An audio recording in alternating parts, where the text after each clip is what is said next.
Ramai Rumah Kick masih ramai rumah kick.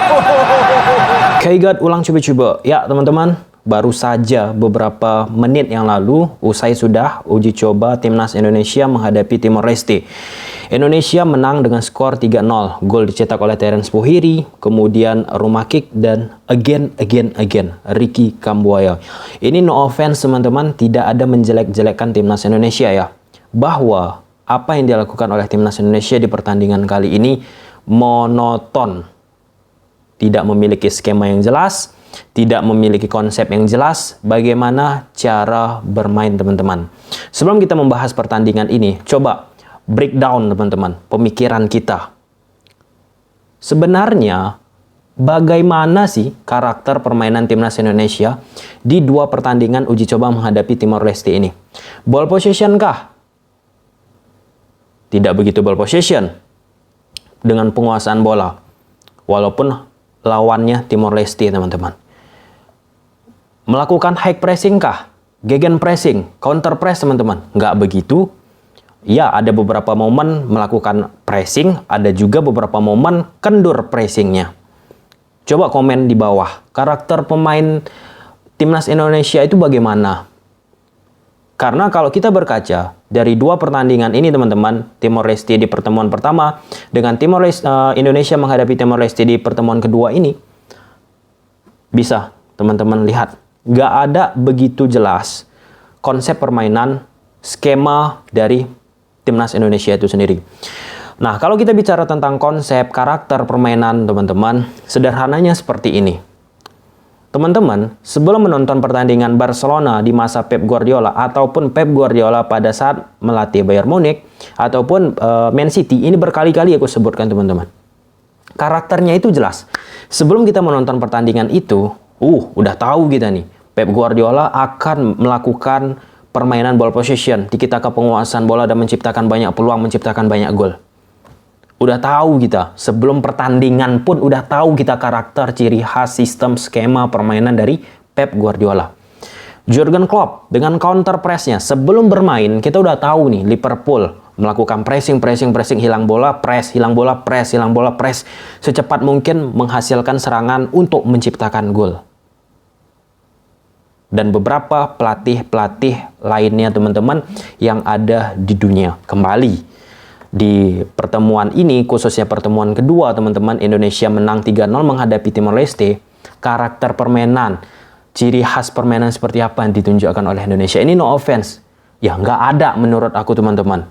Hanya mengandalkan individu, mengandalkan kecepatan, kombinasi 1-2 sentuhan, sistem yang jelas itu belum terlihat. Padahal ini lawannya Timor Leste loh. Lawannya Timor Leste. Yang seperti biasa kita ketahui teman-teman, Timor Leste ini biasanya sebagai lumbung gol, tidak banyak menghasilkan kreat terhadap timnas Indonesia, tidak banyak menghasilkan peluang untuk timnas Indonesia, malah banyak sekali menghasilkan peluang untuk timnas Indonesia. Saksikan aja. Walaupun Timor Leste tidak begitu bagus juga dari sisi passing, lihat aja lah.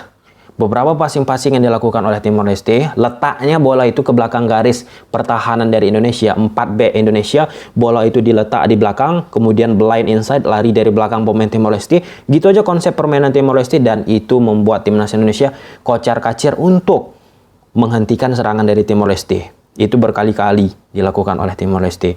Masalahnya ini penting teman-teman. Penting terkait karakter, terkait tentang skema, sistem permainan timnas Indonesia ini. Menghadapi Timor Leste aja, yang di atas kertas Timor Leste itu jauh sekali peringkatnya dengan Indonesia. Permainan timnas Indonesia itu seperti ini. Seperti ini teman-teman. Sekali lagi no offense, seperti ini.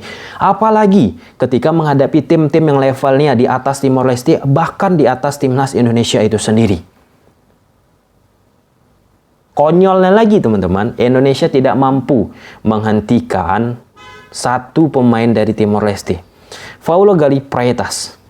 Bayangkan kalau misalnya timnas Timor Leste itu diisi semua oleh karakter permainan seperti Paulo Gali.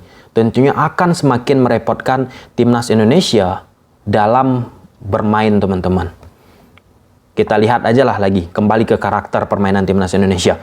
Karakter permainan timnas Indonesia itu bola-bola pendek, 1-2 sentuhan, kemudian kombinasi play dilakukan. Lihat aja lah passing akurasi timnas Indonesia. Dari bawah, tengah, sampai ke depan. Beberapa kali nggak sempurna, beberapa kali salah kontrol. Padahal, sekali lagi, lawannya itu Timor Leste. Kenapa under pressure masih di bawah tekanan itu muncul terhadap pemain-pemain Indonesia yang di atas kertas seharusnya mereka bisa menguasai ego, emosi, dan pemikiran mereka dalam menerima bola ataupun mengontrol bola, teman-teman. Ini ditekan oleh Timor Leste aja, dipres oleh Timor Leste aja.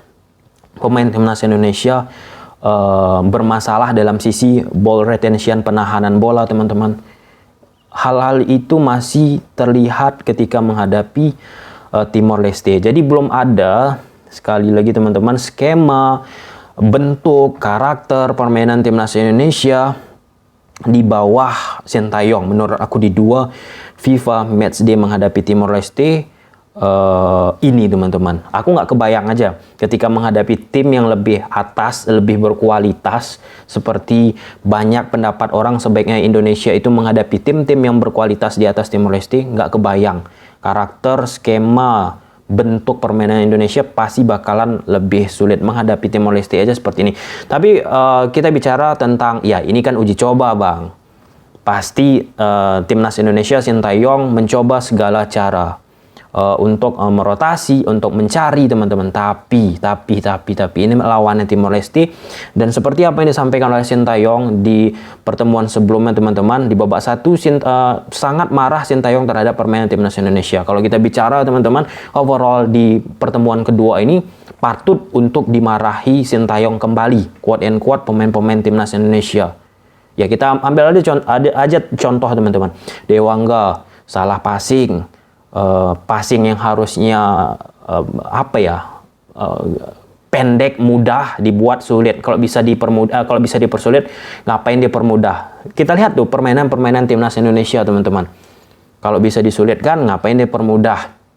Dan itu terjadi. Ya, kalau kita bicara tentang Timor Leste pada pertandingan ini beberapa momen ya, mereka fluktuatif juga, naik turun. Beberapa momen di menit 10 sampai menit 25 itu pemain Timor Leste udah mulai mendapatkan ritme seperti ketika menghadapi Indonesia di pertemuan pertama, teman-teman. Ritme dalam arti mereka sudah berani melakukan pressing, mereka sudah berani bermain 1-2 sentuhan, mereka sudah berani bermain kombinasi, dan itu terlihat peluang yang diciptakan oleh Timor Leste, teman-teman, di menit 18, kemudian di menit 22, dan bisa menyulitkan pemain-pemain Indonesia. Dan konyolnya lagi, pemain-pemain Indonesia di sekitaran menit 15 sampai 25 ataupun 30 di babak pertama, teman-teman, membiarkan pemain-pemain Timor Leste menguasai bola 1-2 sentuhan, kombinasi play mereka lakukan tanpa ada pressing yang jelas. Mereka, timnas Indonesia, menunggu di daerah permainan mereka.